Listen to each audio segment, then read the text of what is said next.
ಏನು ಬಾಗಲಕೋಟೆಯಲ್ಲಿ by election ಏನು ನಡೀತಾ ಇದೆ ನಾವು ಇವತ್ತು ಬಾಗಲಕೋಟೆಯ ಭಾರತೀಯ ಜನತಾ ಪಾರ್ಟಿ ಅಭ್ಯರ್ಥಿಯಾದಂಥ ಸನ್ಮಾನ್ಯ ಚರಂತಿ ಮಟ್ಟವರು ಇವತ್ತು ನಾಮಪತ್ರವನ್ನು ಇವತ್ತು ಸಲ್ಲಿಸ್ತಾ ಇದ್ದಾರೆ. ನಮ್ಮ ಭಾರತೀಯ ಜನತಾ ಪಾರ್ಟಿಯ ಅಭ್ಯರ್ಥಿಯಾದಂಥ ಚರಂತಿ ಮಟ್ಟವರು ಅನೇಕ ಈ ಭಾಗದಲ್ಲಿ ಜನಪರವಾದಂಥ ಕೆಲಸಗಳು ಮಾಡ್ಕೊತ ಬಂದಿದ್ದಾರೆ. ಅವರು ಯಾವತ್ತಾವತ್ತು ಶಾಸಕರಾಗಿದ್ದರು. ಭಾರತೀಯ ಜನತಾ ಪಾರ್ಟಿಯ ಸರ್ಕಾರ ಅಧಿಕಾರದಲ್ಲಿದ್ದಂಥ ಟೈಮಲ್ಲಿ ಕೂಡ ಈ ಭಾಗದಲ್ಲಿ ಅಭಿವೃದ್ಧಿ ಕೆಲಸಗಳು ಮಾಡೋದ್ರ ಜೊತೆಯಲ್ಲಿ ಎಲ್ಲವನ್ನು ಕೂಡ ಸ್ಪಂದಿಸುವಂಥ ಕೆಲಸ ಮಾಡಿದ್ದಾರೆ. ಈ ಪಟ್ಟಣಕ್ಕೆ ಒಂದು ಒಳ್ಳೆಯ ಹೆಸರನ್ನು ತಂದು ಅಭಿವೃದ್ಧಿ ಆದಂಥ ಪಟ್ಟಣವನ್ನು ಮಾಡೋಂಥ ಕೆಲಸ ಮಾಡಿದ್ದಾನೆ. ಶಿಕ್ಷಣಕ್ಕೆ ಒತ್ತನ್ನು ಕೊಡುವಂಥ ಕೆಲಸ ಮಾಡಿದ್ದಾನೆ. ಮೂಲಭೂತ ಸೌಕರ್ಯಗಳಿಗೆ, ಆರೋಗ್ಯಕ್ಕೆ ಕೂಡ ಒತ್ತನ್ನು ಕೊಡುವಂಥ ಕೆಲಸ ಮಾಡಿರೋ ಕಾರಣ ಈ ಬೈ ಎಲೆಕ್ಷನ್ದಲ್ಲಿ ಸನ್ಮಾನ್ಯ ಭಾರತೀಯ ಜನತಾ ಪಾರ್ಟಿ ಅಭ್ಯರ್ಥಿಯಾದಂಥ ಚರಂತಿ ಮಟ್ಟವರು ಗೆಲ್ಲುವುದು ನಿಶ್ಚಿತ ಅನ್ನೋಂಥ ಮಾತನ್ನು ಹೇಳಬೇಕಾಗುತ್ತೆ. ನಾನು ಈ ಸರ್ಕಾರವನ್ನು 2.5 ವರ್ಷಗಳ ಕಾಲ ನಾವೆಲ್ಲರೂ ಕೂಡ ನೋಡ್ಕೊತ ಬಂದೀವಿ. ಈ 2.5 ವರ್ಷಗಳಲ್ಲಿ ಇವತ್ತು ಇವರು ಮಾಡಿದಂಥ ಸಾಧನೆ ಏನು? ಇವತ್ತು 2.5 ವರ್ಷಗಳಲ್ಲಿ ಬಹುಶಃ ನಮ್ಮೆಲ್ಲರೂ ಕೂಡ ಬಡವರಿಗೆ ಗೊತ್ತಿದೆ. ಬೆಲೆ ಏರಿಕೆ ವಿಚಾರದಲ್ಲಿ ಸಾಕಷ್ಟು ಯಾರು ಕೂಡ ಬಡವರು ಬದುಕಲಾರದಂಥ ಪರಿಸ್ಥಿತಿಗೆ ಎಲ್ಲವನ್ನು ಕೂಡ ಬೆಲೆ ಏರಿಕೆಯನ್ನು ಜಾಸ್ತಿ ಮಾಡಿದೆ. ಜೊತೆಯಲ್ಲಿ ಇವತ್ತು ಬೆಲೆ ಏರಿಕೆ ಜೊತೆಯಲ್ಲಿ ಇವತ್ತು ದಿನನಿತ್ಯ ಬಳಸೋಂಥ ಯಾವುದೇ ಪದಾರ್ಥಗಳನ್ನು ತಗೊಂಡ್ರೆ ಎಲ್ಲವನ್ನು ಕೂಡ ಜಾಸ್ತಿ ಮಾಡೋಂಥ ಕೆಲಸ ಮಾಡಿದ್ದಾರೆ. ಬಹುಶಃ ದಿನವಸ್ತುಗಳು ದಿನಸಿಗಳು ಅವೆಲ್ಲ ಕೂಡ ಜಾಸ್ತಿ ಮಾಡೋದ್ರ ಜೊತೆಲಿ ಇವತ್ತು ಬಡವರು ಯಾರನ್ನು ಹೋಗಿ ಸತ್ತಂಥ ಟೈಮಲ್ಲಿ ಡೆತ್ ಸರ್ಟಿಫಿಕೇಟ್ ತೊಗೋಬೇಕಾದ್ರೂ ಕೂಡ ಡೆತ್ ಸರ್ಟಿಫಿಕೇಟನ್ನು ಕೂಡ ಜಾಸ್ತಿ ಮಾಡೋಂಥ ಕೆಲಸ ಈ ಸರ್ಕಾರ ಜಾಸ್ತಿ ಮಾಡೋಂಥ ಕೆಲಸ ಮಾಡಿದೆ. ಇವರು ಸರ್ಕಾರದ ಸಾಧನೆ ಏನಪ್ಪ ಅಂದ್ರಿಗಿನ ಇವೆಲ್ಲವನ್ನು ಕೂಡ ಜಾಸ್ತಿ ಮಾಡಿಕೊಂಡು ಬಡವರ ಮೇಲೆ ಹೊರೆ ಮಾಡಿ ಇವತ್ತು ಈ 2.5 ವರ್ಷದಲ್ಲಿ ಮಾಡಿದಂಥ ಸಾಧನೆ ಅನ್ನೋಂಥ ಮಾತನ್ನು ಕೂಡ ಹೇಳಬೇಕಾಗುತ್ತೆ. ಇದು ಇವತ್ತು ನಾನು ಈ ಸರ್ಕಾರ ಇವತ್ತು ನಾವೆಲ್ಲರೂ ಕೂಡ ಕಳೆದ 2.5 ವರ್ಷಗಳಲ್ಲಿ ನಾವೇನು ನೋಡ್ಕೊತ ಬರ್ತಿದ್ದೋ ಇದು ನಾವೆಲ್ಲರೂ ಕೂಡ ಭಾರತೀಯ ಜನತಾ ಪಾರ್ಟಿ ಇವತ್ತು ಯಾವತ್ತಿದ್ರೂ ಕೂಡ ಸರ್ಕಾರ ಬಂದಂಥ ಟೈಮಲ್ಲಿ ಡಬಲ್ ಇಂಜನ್ ಸರ್ಕಾರ ಅಂತ ಹೇಳ್ಕೊತ ಬರ್ತಿರ್ತೀವಿ. ಆದರೆ ಈ ಸರ್ಕಾರದ ಡಬಲ್ ಇಂಜನ್ ಸರ್ಕಾರ ಅಲ್ಲ ಇದು. ಇವತ್ತು ಈ ಸರ್ಕಾರ ಏನಂತದ್ದು ಡಬಲ್ ಸ್ಟೇರಿಂಗ್ ಸರ್ಕಾರ ಆಗಿದೆ. ಈ ಡಬಲ್ ಸ್ಟೇರಿಂಗ್ ಸರ್ಕಾರದಲ್ಲಿ ಒಂದು ಸ್ಟೇರಿಂಗ್ ಸಿದ್ದರಾಮಯ್ಯರ ಕೈಯಲ್ಲಿದೆ, ಒಂದು ಸ್ಟೇರಿಂಗ್ ಇವತ್ತು DK ಶಿವಕುಮಾರ್ ಕೈಯಲ್ಲಿದೆ. ಈ ಡಬಲ್ ಏನು ಡ್ರೈವ್ ಇದು ಹೊತ್ತು ಸ್ಟೇರಿಂಗ್ ಸರ್ಕಾರ ಏನಿದೆನೋ ಈ ಸರ್ಕಾರದಲ್ಲಿ ಇವತ್ತು ಹೈಕಮಾಂಡ್ ಅನ್ನೋಂಥದ್ದು ಏನಿಲ್ಲ. ಈ ಹಾವಿಗೆ ಹಲ್ಲು ತೆಗೆದ್ರೆ ಯಾವ ರೀತಿಯಲ್ಲಿ ಏನು ಕಿತ್ತಿದ್ರೆ ಯಾವ ರೀತಿಯಲ್ಲಿ ಇರುತ್ತೆ ಹಾವಿಗೆ, ಆ ರೀತಿಯಲ್ಲಿ ಇವತ್ತು ಹೈಕಮಾಂಡ್ ಅನ್ನೋಂಥದ್ದು ಹಾವಿಗೆ ಹಲ್ಲು ಕಿತ್ತದಂಥ ಪರಿಸ್ಥಿತಿ ಇವತ್ತು ಹೈಕಮಾಂಡ್ ತಲುಪಿದೆ. ಇವತ್ತು ಬಹುಶಃ ನಾನು ರಾಷ್ಟ್ರೀಯ ಅಧ್ಯಕ್ಷರು ಸನ್ಮಾನ್ಯ ACC ಅಧ್ಯಕ್ಷರಾದಂಥ ಮಲ್ಲಿಕಾರ್ಜುನ್ ಖರ್ಗೆ ಅವರು ಭಾಳಷ್ಟು ಸಾರಿ ಹೇಳಿಕೆಗಳನ್ನು ನೋಡ್ತಿರ್ತೀವಿ.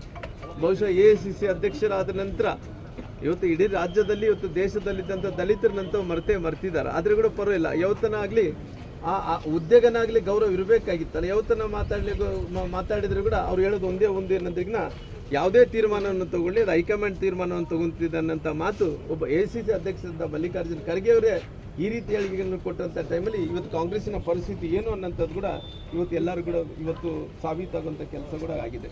ಬಹುಶಃ ಇವತ್ತು ACC ಅಧ್ಯಕ್ಷರು ಏನಿದ್ದಾರೆ ಮಲ್ಲಿಕಾರ್ಜುನ್ ಖರ್ಗೆ ಅವರು ಕೇವಲ ಅವರು ಅಧ್ಯಕ್ಷರಾಗಿ ಪಟ್ಟವನ್ನು ಕಟ್ಟಿದಾರಾಗಲಿ ಕೇವಲ ಉಸ್ತುವಾರಿ ಮುಹೂರ್ತ ಇದ್ದಂತೆ ಏನು ಮಾಡಲಿಕ್ಕೆ ಕೈಲಾಗಲ್ಲ. ಜೊತೆಲಿ ಯಾವುದನ್ನು ಕೂಡ ಏನು ಇವತ್ತು ಗಟ್ಟಿಯಾಗಿ ಮಾತಾಡೋಕ್ಕಾಗಲ್ಲ. ಕೇವಲ ಉತ್ಸವ ಮೂರ್ತಿ ಥರ ಬಳಕೆ ಮಾಡ್ಕೊಂಡಂಥ ಕೆಲಸ ಮಾಡ್ತಾಯಿದ್ದಾರೆ. ಹಂಗಾಗಿ ಇವತ್ತು ಇವೆಲ್ಲ ನೋಡಿದಂಥ ಟೈಮಲ್ಲಿ ಇವತ್ತು ಒಂದು ಕಡೆ ಅವರೆಲ್ಲರೂ ಕೂಡ ಇವತ್ತು ಅಧಿಕಾರ ಸಲುವಾಗಿ ಮುಖ್ಯಮಂತ್ರಿ ಸಲುವಾಗಿ ಒಂದು ಕಡೆ ಮುಖ್ಯಮಂತ್ರಿ ಬೇಕು ಅಂದೇಳಿ ಹಂಬಲಿಸುತ್ತಾ ಇವತ್ತು ಒಂದು ಕಡೆ ಶಿವಕುಮಾರ್ ಹೋಗ್ತಾ ಇದ್ದಾರೆ.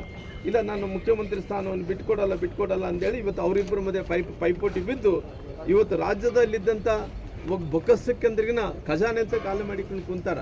ಇವರು ಎಲ್ಲ ಖಜಾನೆ ಏನು ತುಂಬ್ತಾ ಇದ್ದಾರೆ ಅಂದರೆ ಅವನು ಮುಖ್ಯಮಂತ್ರಿ ಆಗಬೇಕು, ಇವನು ಮುಖ್ಯಮಂತ್ರಿಯಿಂದ ಇಳಿಬೇಕು, ಮುಖ್ಯಮಂತ್ರಿ ಆಗಬೇಕನ್ನಂಥ ಕಾರಣದಿಂದ ಸರ್ಕಾರದ ಖಜಾನೆಯನ್ನು ಖಜಾನೆ ಖಾಲಿ ಮಾಡ್ತಾರಾಗಲಿ ಅವರು ಹೈಕಮಾಂಡಿನ ಕಾಂಗ್ರೆಸ್ಸಿನ ಖಜಾನೆ ಅಂತ ಭರ್ತಿ ಮಾಡೋಂಥ ಫುಲ್ ಮಾಡೋಂಥ ಕೆಲಸ ಮಾಡ್ತಾರೆ. ಅಲ್ಲಿ ತುಂಬ ತೂಕದಿಂದ ಎಲ್ಲ ಹಣವನ್ನು ATM ಥರ ಬಳಕೆ ಮಾಡಿಕೊಂಡು ಎಲ್ಲವನ್ನು ಸರ್ಕಾರದ ಹಣವನ್ನು ಏನೇನು ಪೋಲ್ ಮಾಡಬೇಕಾಗುತ್ತೆ, ಎಲ್ಲೆಲ್ಲಿ ಭ್ರಷ್ಟಾಚಾರ ಆಗುತ್ತೆ ಎಲ್ಲವನ್ನು ಮಾಡಿಕೊಂಡು ಇವತ್ತು ಸರ್ಕಾರದ ಖಜಾನೆ ಖಾಲಿ ಮಾಡ್ತಾರೆ, ರಾಜ್ಯ ಸರ್ಕಾರದ್ದು.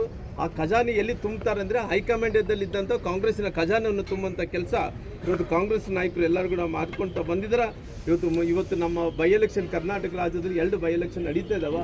ಆ 2 ಬೈ ಎಲೆಕ್ಷನ್ದಲ್ಲಿ ಬಹುಶಃ 2 ಬೈ ಎಲೆಕ್ಷನ್ ದಾವಣಗೆರೆ ಮತ್ತು ನಮ್ಮ ಬಾಗಲಕೋಟೆಯಲ್ಲಿ ನಮ್ಮ ಎಲ್ಲ ಅಭ್ಯರ್ಥಿಗಳು, 2 ಅಭ್ಯರ್ಥಿಗಳು ಗೆಲ್ಲುವುದು ನಿಶ್ಚಿತ ಅನ್ನೋಂಥ ಮಾತನ್ನು ಹೇಳೋದ್ರ ಜೊತೆಲಿ ಇವತ್ತು ಮುಂದಿನ ದಿನಗಳಲ್ಲಿ, ಯಾಕಂದರೆ ನಾನು ಕಳೆದ 2023 ಚುನಾವಣೆಯಲ್ಲಿ ಕೂಡ ನಾವು ನೋಡಿದ್ವಿ, ಚರಂತಿ ಮಟ್ಟವರು ಅವತ್ತು ನಿಂತಂಥ ಟೈಮಲ್ಲಿ ಬೇರೆ ಬೇರೆ ಕಾರಣಗಳಿಂದ ಅವರು ಸೋತೋಗಿತ್ತು.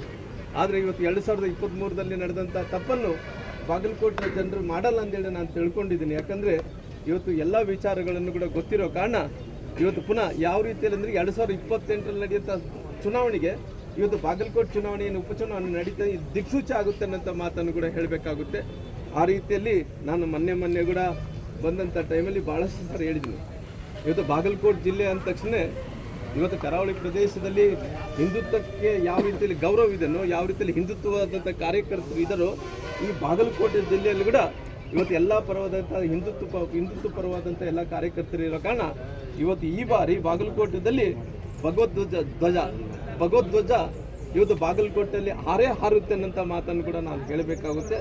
ಇದು ಬಾಗಲಕೋಟೆ ಅನ್ನೋಂಥದ್ದು ಅದು ನಮ್ಮ ಕೋಟೆ, ಭಾರತೀಯ ಜನತಾ ಪಾರ್ಟಿ ಕೋಟೆ, ಹಿಂದೂಗಳ ಕೋಟೆ. ಈ ಹಿಂದೂಗಳ ಕೋಟೆಯಲ್ಲಿ, ಭಾರತೀಯ ಜನತಾ ಪಾರ್ಟಿ ಕೋಟೆಯಲ್ಲಿ ಅದು ನಮ್ಮ ಕೋಟೆ ಆಗಿರೋ ಕಾರಣ ಈ ಬಾರಿ ನಮ್ಮ ಅಭ್ಯರ್ಥಿ ಗೆಲ್ತಾರೆ ಅನ್ನೋಂಥ ವಿಶ್ವಾಸ ಇದೆ. ನಾನು ಜಯಂತ್ಯೋತ್ಸವ, ಶಿವಾಜಿ ಮಹಾರಾಜರ ಜಯಂತ್ಯೋತ್ಸವದಲ್ಲಿ ಇಲ್ಲಿ ಬಂದಂಥ ಟೈಮಲ್ಲಿ ಸಾಕಷ್ಟು ಹಿಂದೂಗಳ ಮೇಲೆ, ಶಿವಾಜಿ ಮಹಾರಾಜರ ಎಲ್ಲ ಅನ್ವಯಗಳ ಮೇಲೆ, ಅವರು ಶಿಷ್ಯಂತರ ಮೇಲೆ ಎಲ್ಲ ಕೂಡ ಕಲ್ಲು ತೂರಾಟವನ್ನು ಮಾಡೋಂಥ ಕೆಲಸ ಮಾಡಿದ್ರು. ಇವತ್ತು ಬಹಳಷ್ಟು ಎಲ್ಲ ನಮ್ಮ ಕಾರ್ಯಕರ್ತರು ಸುಳ್ಳು ಪ್ರಕರಣಗಳು ಹಾಕಿ ಅವರು ಜೈಲಿಗೆ ಹಾಕುವಂಥ ಕೆಲಸ ಮಾಡಿದ್ರು. ಅವ್ರ ಮಧ್ಯೆ ಯಾರು ಶಿವಾಜಿ ಮಹಾರಾಜರ ಪ್ರಶ್ನೆ ನಡೆಯುವಂಥ ಕಲ್ಲು ತೂರಾಟ ಮಾಡಿದ್ರು, ಅವ್ರ ಮಧ್ಯದಲ್ಲಿ ಚುನಾವಣೆಯನ್ನು ಮಾಡ್ತಾರೆ. ಅವ್ರ ಮಧ್ಯದಲ್ಲಿ ಇವತ್ತು ಚುನಾವಣೆಯನ್ನು ಕೂಡ ನಡೀತಾ ಇದೆ ಈ ಬೈ ಎಲೆಕ್ಷನ್ದಲ್ಲಿ.